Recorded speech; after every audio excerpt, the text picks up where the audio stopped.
Ever wondered how the entity actually got all the survivors into the realm? Well, it's different in every case. Some it tricked, some it simply took, and others have very strange stories. Today we're going to explore how the entity got or convinced every survivor to join its realm. Hey everyone, and let's get into it. Starting out, let's cover the characters where it's unclear what happened, a case where we literally don't have the lore to tell us how the entity took them, and the surrounding circumstances don't provide much context. Laurie is our first case of this, with her lore mainly just describing Halloween night and her character. The way in which she was taken by the entity is unclear. My assumption is it probably just grabbed her at the end of the night. If it's not important enough to tell us, then it probably wasn't some big deal. It's possible the entity may have manifested a fog, forcing her in as Myers chased her, a sure way to get them both into the realm, and a common tactic by the entity. Ace is said to be on the run from debt collectors when we can presume he gets taken. We know he's in the US at the time, so he could have been taken from just about anywhere. Seeing as he was likely hiding though and in a secluded location, this is probably how the entity so seamlessly took him, a case where no one witnessed the event, with Ace hiding himself away. David is sort of similar in that people just don't really know what happened to him, and his friends assume he is dead. It's likely in reality David was taken at home, or potentially at a pub. This is a tactic the entity does seem to use, is taking advantage of a group of people being inebriated around the character. In the case of David, this is possible, I think. They summoned the entity is a category for survivors who actually summoned the entity, or a combination of people and events summoned it. Cases where they brought the entity to them. Ash is a very interesting case of a character accidentally summoning the entity, which I don't think has ever happened before in another character's story. This happens after he's been attacked by a deadite. He tries to make a deal with her, requesting she speaks some words to bring him back to his friends. Ash is told to repeat her words, but Ash says the words incorrectly. They begin arguing in Sumerian, and suddenly a toilet explodes and the entity seems to appear out of it, then pulling Ash into the realm. So the whole ordeal seems to be a case of accidentally summoning the entity, with use of the combined words in Sumerian of both Ash and the deadite. A very peculiar situation, and one where I think the entity was indirectly summoned and quite annoyed upon realizing this. Vittorio is a character who did a lot of research into the entity and its realm before he even entered it. After Tahos betrays him and locks him away, Vittorio draws out some symbols in his cell, whilst Tahos and the boys fight off an army. A fog then enters his cell and he gets taken into the realm. Seeing as he'd done his research into the observers too, it's likely the entity was watching him prior either way, and when he drew the correct symbols, it waited until Vittorio had suffered some more to create some more emotion. Quentin is a very odd and interesting case, where it appears Quentin may have partly and indirectly summoned the entity through deep desire to have Freddy destroyed. He's cornered in a dream with Freddy when he attempts to focus hard enough to utilize the dream to kill Freddy, but instead it summons a fog which takes them both. It's an odd moment where it's unclear what happened. Possibly the entity saw the emotional potential of Quentin and was then summoned, or maybe the entity just planned on taking them regardless. I think it's a bit cooler though if Quentin willed the entity into existence, but then it subsequently took them both. Nicolas Cage is a very unique case where he was deceived into summoning the entity, and seemingly by the Black Veil, a group who worship the entity and wish to enter its realm. Nicholas was hired by Pauline Stamper, likely working for the Black Veil, getting him to come to Dire Island, a location where Talbot the Blight was also taken. Here he recreated what Talbot did when he got taken by the entity, telling Nicholas it was all for a film named Descent Beyond. It's a very bizarre way to get taken, but definitely an interesting one, recreating the events of a killer's lore. Took advantage of the situation is a case where the entity exploited a very specific situation where the survivor wouldn't be able to react in time to the fog or its appearance, or alternately interfering when the survivor was very vulnerable. Yui was taken in the middle of her motorbike race. She's racing along when a fog appears, and she has no time really to react properly before she finds herself inside it, and already in the realm. So she sort of unintentionally just drove straight into it, the entity taking advantage of the race she was in. Ripley is taken after entering hypersleep in a pod after ejecting the alien from the airlock. The fog then enters the pod, making her sleep. It then takes her into the realm. So the fog definitely has mild mild influence here, dulling her senses and then taking her. The entity definitely takes advantage of a vulnerable situation, after quite a traumatic event too. While she is trapped in the pod, the fog then influences her and makes her sleepy. Bill is a case where he had no choice really, and probably didn't want to enter the realm. Seeing as he was on the brink of death before being taken though, he didn't have much choice. Being unable to resist or run from a fog, he was simply absorbed, the entity taking advantage of this vulnerable moment. Jill was a relatively easy take for the entity, with her attempting to flee from Nemesis at the time, with her largely focused on recovering a vaccine and stopping Nemesis. It meant the entity could pretty freely do what it liked in the midst of the apocalyptic Raccoon City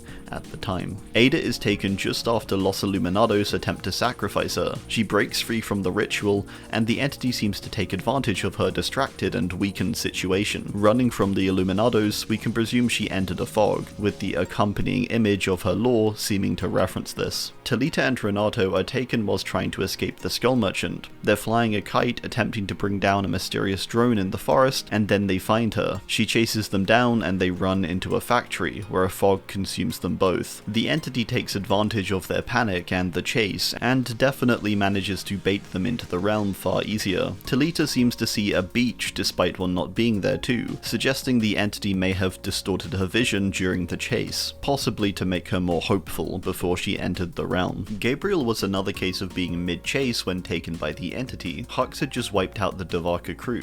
Gabriel lures Hux to an energy hub. He then blows up a canister, causing Hux to explode and chase him. Gabriel runs straight into a fog without second thought as he's chased, subsequently consuming him with Hux following him in. The entity here taking advantage of the situation for both of them. Min is taken during a night out, and from the context we get before, likely in a bar. It's suggested she went to one, drank too much, and then likely blacked out, awaking in the realm. This means the entity probably used the setting of a bar and the likely inebriated people around her as a means to easily take her. After all, if they did see a fog, it could always be discounted as just a product of their inebriation. Tap is taken after being shot by Zep. He's on the floor bleeding out. He closes his eyes, and the floor beneath him suddenly becomes soft, with him awaking to see he's now in the realm. It's a very sudden take, and we don't get much of an idea of what happened, but presumably the entity just absorbs him when he shuts his eyes, doing it when he's in a vulnerable state of bleeding out. Adam is taken in the midst of a train derailment on his way to work. He moves in the way of a loose door in order to protect a girl, but it suddenly disappears, and he finds himself in the realm. He hears a dark whisper and his body feels like ice. It's an odd combination of events, and it is possible that Adam's train was derailed by the entity. It's also suggested that the derailment is down to Rin's father, who was fired from his work for faulty production, potentially on one of these trains. That's just a theory though. Either way, it would seem the entity did intervene somewhat, with such an aggressive and sudden train derailment seeming fairly unlikely. Jane is taken after she skids off a road and lands in a body of water. She's driving home and has taken a number of painkillers. Then she drives over some ice and spins off the road after falling asleep. When her car is found, it's empty. It's possible she was taken prior to entering the water, or after crashing into it. It may have also been the entity's influence, causing her to fall asleep more suddenly. Either way, the entity took advantage of this vulnerable state for sure, and the moment of the crash to cover up it taking her. Elodie is taken shortly after being stabbed by a Black Veil member, whilst investigating some Parisian catacombs. When this happens and on the brink of death with no other option really, she decides to draw a symbol with her blood, which summons the entity seemingly, and results in her coming to the realm. Before she finds herself in the realm though, she appears to briefly find herself in Madagascar, where her parents were born. It's likely the entity's deception in this moment, trying to ease her into the realm. She then hears a cry and the vines around her turn into snakes, the soil into ash, before breaking under her feet. She's then consumed by the fog. An interesting take for sure. Her visions of Madagascar might have just been a vision caused by her lightheadedness and dying moments, or it could have been the entity intervening, or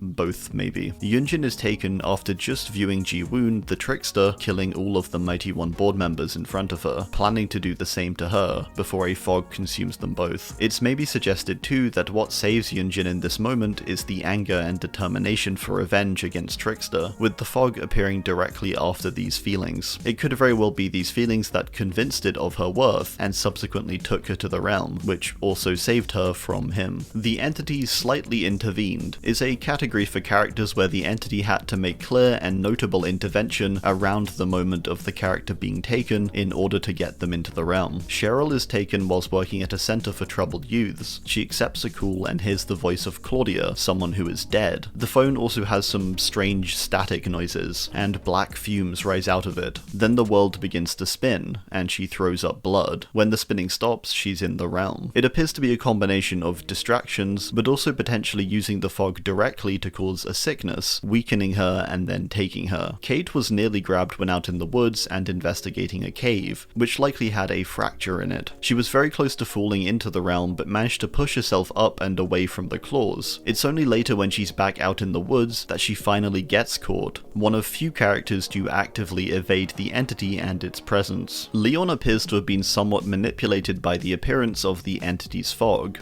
It doesn't specify necessarily what the fog did, but it does mention some manipulation in the form of leading him astray. He's in the middle of investigating a laboratory when it happens, and the image we see appears to be Nemesis's tentacle reaching out of the fog. It's possible therefore he sees this and investigates the fog to see what it is. Rebecca is taken and is quite clearly manipulated by the entity prior, with it faking voices of her team to lure her toward it. She's just escaped an umbrella facility when she hears the voices, following them until a fog appears around her. We get a good image of it too, showing just how much there is. A pretty daunting image, to be honest. When she reaches for her gun, it's gone, and she narrowly misses being attacked by seemingly the Oni, which then forces her to run into the fog and enter the realm. So quite a number of different things to lure and then force Rebecca into the realm. Alan is taken in quite an interesting way. Alan was trapped in a place called the Dark Place, where his best-selling stories were becoming real. To escape, he recalls an earlier work of his. A voice then whispers to him as he struggles to figure out the ending. This is likely the entity, which is what manifests a wall of fog. Inside the fog, he sees a light,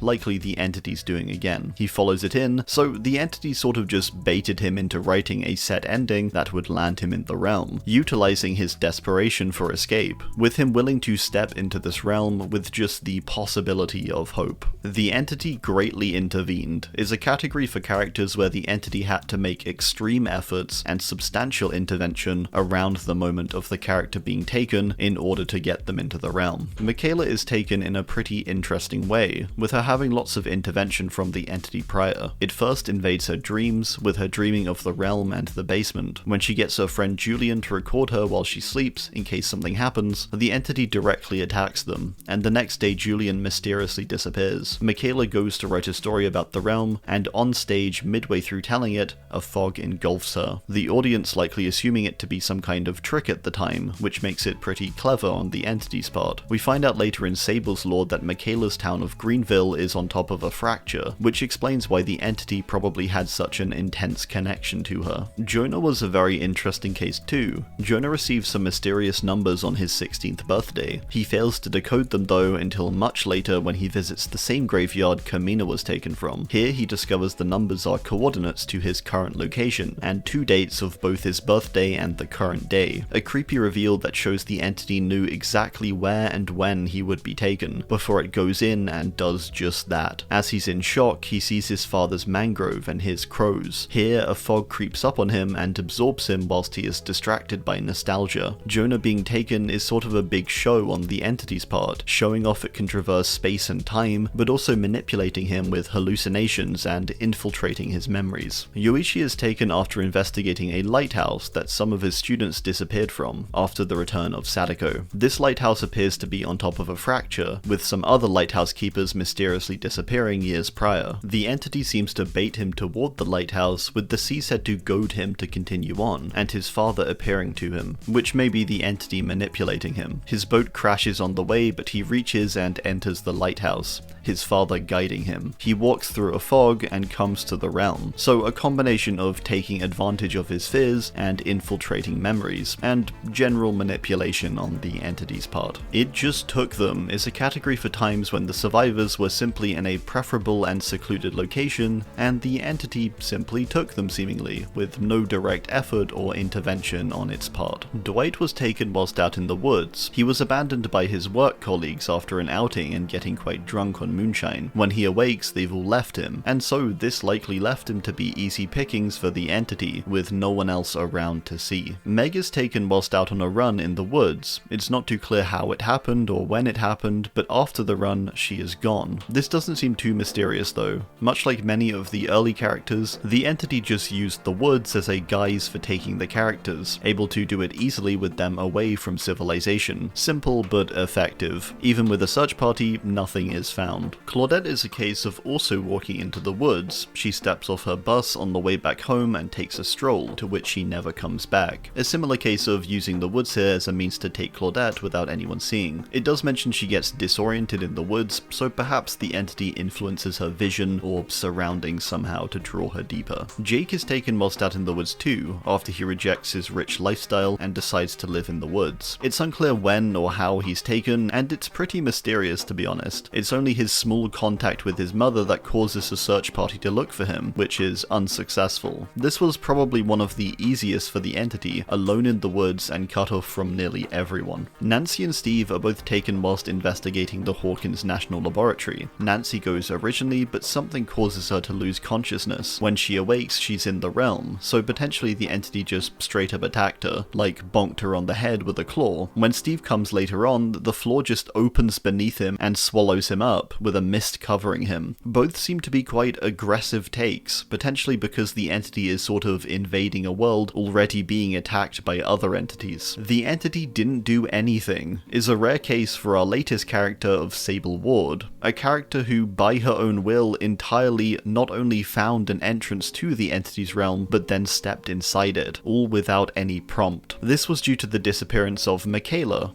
Sable investigates what might have happened and eventually is led to the Greenville cinema. In the back of the cinema, she finds an entrance to the realm, a dark staircase leading down into it, and yeah, she just steps in. I suppose we could say the entity intervened or had a part due to it taking and messing with Michaela, but that's quite indirect. They were likely taken near a fracture, is a special category, and in fairness a largely speculative category. A fracture is a place in the world where the entity's realm is bleeding over to the real world, connected usually through some kind of dark passage or doorway. This causes the area to have a dark aura, and for bad things to happen. Let's first cover the ones definitely taken over a fracture, and then later we'll cover the questionable fractures. Felix is taken upon his return to Dire Island. Years prior to his return, his father and mother are taken by the entity, after it suddenly appears when they're investigating Blight's old camp. This experience changes Felix, and he's left mildly scarred for life. Upon returning to Dire Island for a restoration project, he hears a voice call out and he follows it, realizing it's his father's. He sees his father in the fog and follows him in, so definite manipulation on the entity's part, with his father not really being there, and it being a case of visual manipulation. This paired with it also being on top of a fracture. Felix's is sort of a double whammy. Hattie is taken when investigating a bunker in the Alps, with it being the location of a fracture or overlap. Whilst there, she relives her parents' crash, finding their car and their bodies. The bodies are strange and emit a vapor. When she says she's at fault for their deaths, their eyes suddenly open,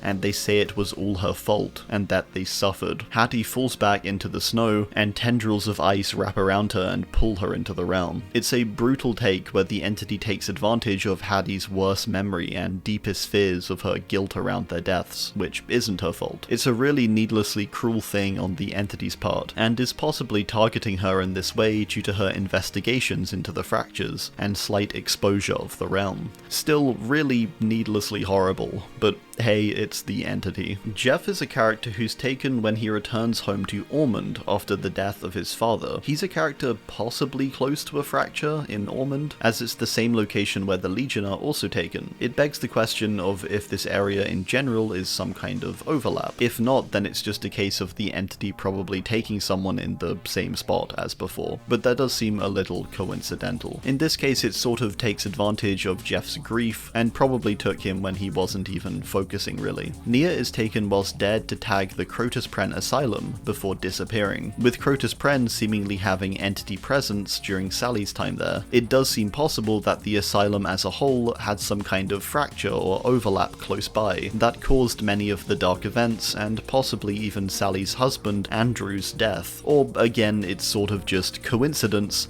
that it took someone from the same spot. It's a fairly secluded location after all, being abandoned at the time Nia investigates it, so it would have been a pretty easy take. Zarina is taken upon her investigation of Hellshire Penitentiary. When she splits off from a tour group, she investigates the Deathslinger, Caleb Quinn's old cell. Here she discovers a gap in the wall. In this gap she finds an old wrench belonging to Caleb. Suddenly her dead father appears on the ground before her. The entity seems to use this sudden and striking vision to then absorb her with fog, filling the cell. A case again of taking a character from the same place as the killer, with Caleb also being taken in this same place. This time also using visual manipulation to stun or convince the character. Well, that's gonna do it. I do hope you enjoyed, and as always, let me know your thoughts too down below. Thanks, and goodbye.